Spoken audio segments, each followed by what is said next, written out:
If your life were a book and you were the author, how would you want your story to go? That's the question that changed my life forever.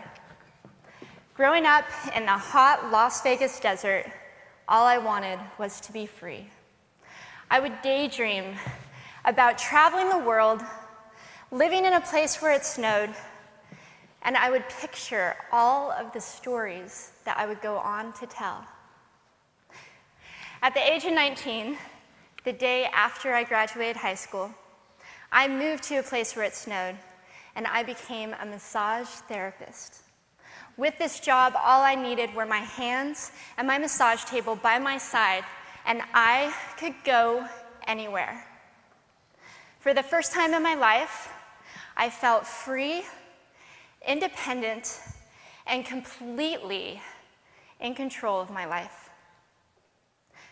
That is, until my life took a detour. I went home from work early one day with what I thought was the flu, and less than 24 hours later, I was in the hospital on life support with less than a 2% chance of living. It wasn't until days later, as I lay in a coma, that the doctors diagnosed me with bacterial meningitis, a vaccine-preventable blood infection.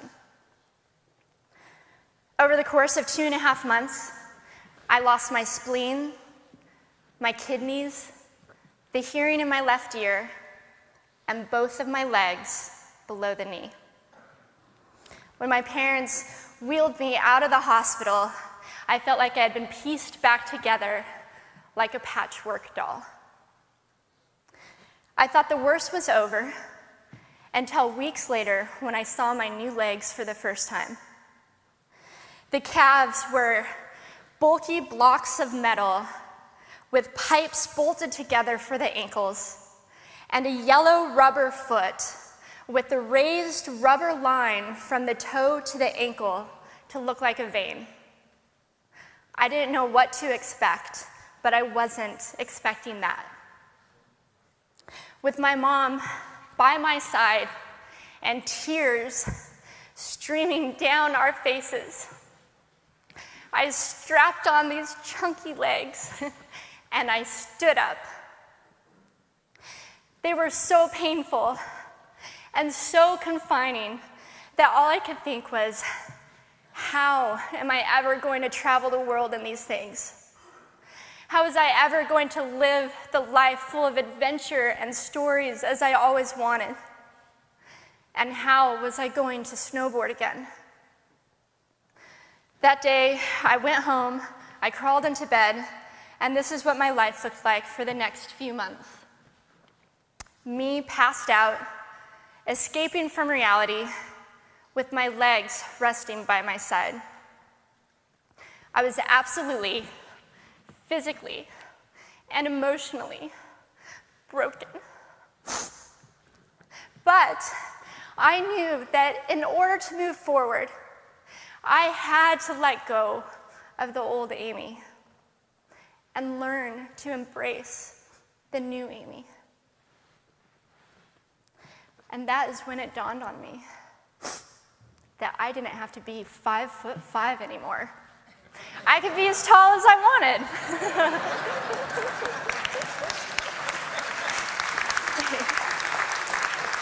Or as short as I wanted, depending on who I was dating. And if I snowboarded again, my feet aren't going to get cold. And best of all, I thought, I can make my feet the size of all the shoes that are on the sales rack. And I did. So there were benefits here. It was this moment that I asked myself that life-defining question. If my life were a book and I were the author, how would I want this story to go? And I began to daydream. I daydreamed like I did as a little girl. And I imagined myself walking gracefully, helping other people through my journey, and snowboarding again. And I didn't just see myself carving down a mountain of powder, I could actually feel it. I could feel the wind against my face and the beat of my racing heart as if it were happening in that very moment. And that is when a new chapter in my life began. 4 months later, I was back up on a snowboard, although things didn't go quite as expected. My knees and my ankles wouldn't bend, and at one point, I traumatized all the skiers on the chairlift when I fell, and my legs, still attached to my snowboard, went flying down the mountain. And I was on top of the mountain still. I was so shocked. I was just as shocked as everybody else, and I was so discouraged, but I knew that if I could find the right pair of feet, that I would be able to do this again. And this is when I learned that our borders and our obstacles can only do two things. One, stop us in our tracks, or two, force us to get creative. I did a year of research, still couldn't figure out what kind of legs to use, couldn't find any resources that could help me. So I decided to make a pair myself. My leg maker and I put random parts together, and we made a pair of feet that I could snowboard in. As you can see, rusted bolts, rubber, wood, and neon pink duct tape. And yes, I can change my toenail polish.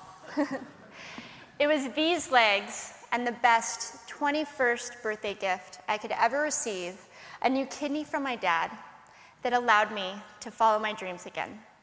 I started snowboarding, then I went back to work, then I went back to school. Then in 2005, I co-founded a nonprofit organization for youth and young adults with physical disabilities so they could get involved with action sports. From there, I had the opportunity to go to South Africa, where I helped to put shoes on thousands of children's feet so they could attend school. And just this past February, I won 2 back-to-back World Cup gold medals. Thank you.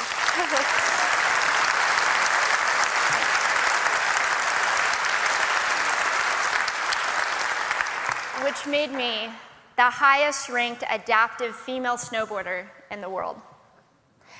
11 years ago, when I lost my legs, I had no idea what to expect. But if you asked me today if I would ever want to change my situation, I would have to say no. Because my legs haven't disabled me. If anything, they've enabled me. They've forced me to rely on my imagination and to believe in the possibilities. And that's why I believe that our imaginations can be used as tools for breaking through borders. Because in our minds, we can do anything, and we can be anything.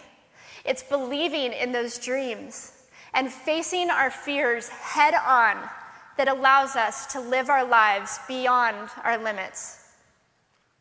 And although today is about innovation without borders, I have to say that in my life, innovation has only been possible because of my borders. I've learned that borders are where the actual ends, but also where the imagination and the story begins.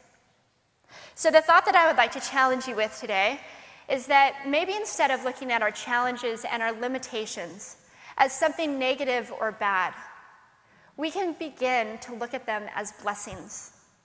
Magnificent gifts that can be used to ignite our imaginations and help us go further than we ever knew we could go. It's not about breaking down borders. It's about pushing off of them and seeing what amazing places they might bring us. Thank you.